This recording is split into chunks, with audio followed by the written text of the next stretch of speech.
ከረጅም ዓመት በፊት የሰማሁት ነውና ቅድም እዚህ ቁጭ ብዬ ቸርች ላይ ነውና ነገ ዝናብ ይዘንባል የሚል መልእክት አመጣ እና ረጅም ጊዜ ነው መዝነብ እዛ ሀገር ላይ ካቆመ እና ነገ ዝናብ ይዘንባል፣ ነገ ወደ ቸርች ስትመጡ ጥላ ያዙ ዝናብ እንዳይመታችሁ አለ እና ጠዋት ሲነጋ ግን የባሰ ፀሐይ ነበር።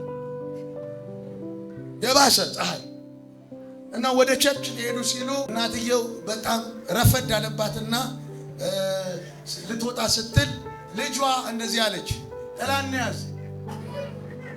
ምን ነው ስትላት፣ ትላንት እኮ ነቢይ ዝናብ ይዘንባል ብሏል፣ ስለዚህ ስለሚዘንብ ጥላን ያዝ ስትል እናትየው አይ ፀሐይ እኮ ነው አለቻት። ብሏላ ነብዩ።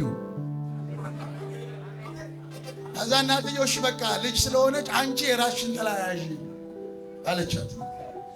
እሺ ብላ ልጅቷ የራሷን ጥላ ልጅ ስለሆነች ይዛ ወጣች። እናትየው በባዶ ድንገት መሃል መንገድ ላይ ሲደርሱ ሰማይ ተቀየረ፣ ዝናቡ መጣ። ከዛ እናትየው ለልጅቷን ጥላ ወጣችና ያዥ አንቺ አለቻት። ልጅቷ ተጠልላ እናትየው እየተመቱ ወደ ቸርች።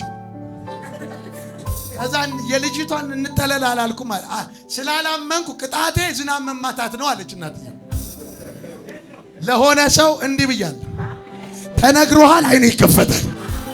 አላዳራካታሳ ብሎኝ ነበረ የሚል ቃል ካንተ ላይ አወጣዋለሁ።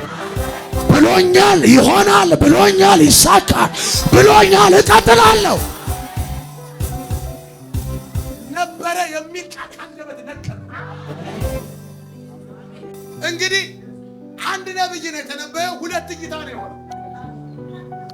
ልጅ እንደሚሆን አመነች፣ እናት አላመነች።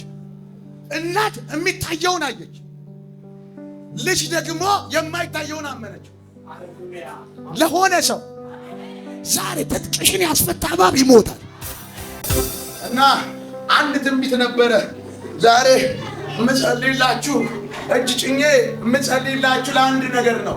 ዝም ብለን ዘይት ተቀብተን ተነቃንቀን እንድንሄድ አይደለም። ተነቃንቀን ተንደፋድፈን ምናምን ልንሄድ አይደለም። ዛሬ አንድ ነገር ይሆናል።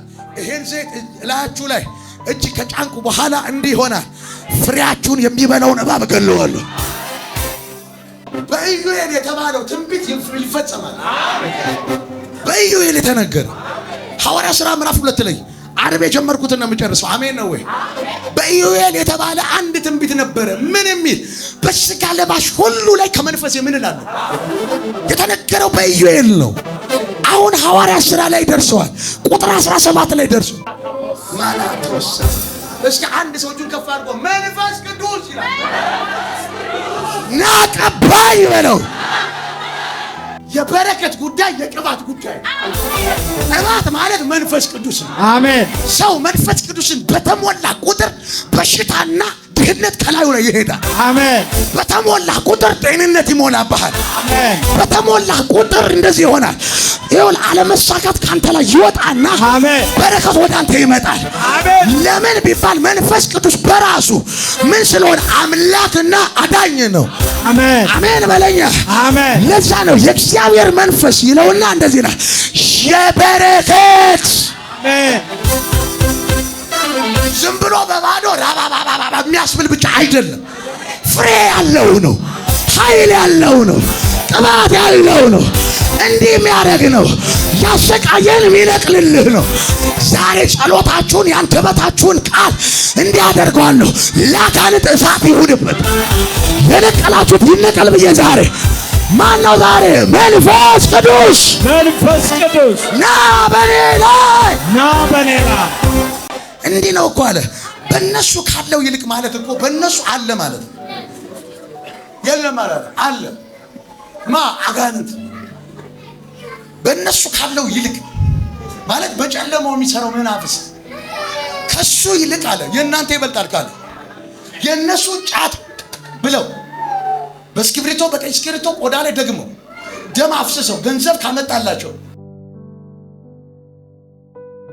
የእነሱ ብሎ ሰራልን ካሉ እሱን ጠርተነው ፎቅ ቤት ሰራን ካሉ ያ ጥቁሩ ጨለማ መጥቶ የሞተው አጋንንት ይሄን አመጣልን ካሉ እንደዚህ አለ። በእነሱ ካለው ደግሞ አለ በአንተ ውስጥ ያለው ይመጣል አለ።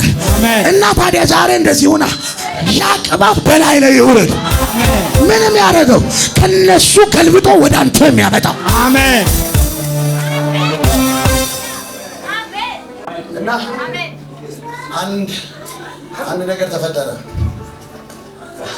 ከዚህ በኋላ ከቅጥር ወጣህ አልኩት። አንዱ አሜን አለኝና እንዲህ አለኝ፣ መውጣት እኮ አልችልም አለኝ። እዛው እኮ ነው። ለምንድን ነው መውጣት የማትችለው አልኩት። የኛ የምሰራበት ህግ 7 ዓመት ካላገለገልክ ሌላ ስራ መውጣት አልችልም አለ። መንፈስ ዓለም ውጣ ካለ መውጣት። አንተ እንደዛ አልክ አልኩት። አዎ አለኝ።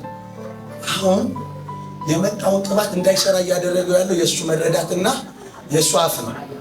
ስለዚህ ለዚህ ሰውዬ ቅባት ያስፈልጋል። አሁን ዘይቱን አመጣሁኝና መጀመሪያ አፉ ውስጥ ከተትኩ። ለምን እያበላሸው ያለው ባፉ ነው። አፉ ከተትኩና ወጣው በላልኩት። ወጣው ሲል ከዚህ በኋላ ከቸርች ውጣና ይላል። ሌላ ቃል አልወጣም የሚለውን እንዳያወጣ በዘይት አትሜ ውጣ አልኩት። ከ15 ቀን በኋላ ነብይ አለኝ መሸኛ ሰጡ። ያንተ እግዚአብሔር አርፍዶ ተነስቶ ቀድሞ የሚደርስ አሜን። አርፍዶ ተነስቶ ቀድሞ የሚደርስ አሜን።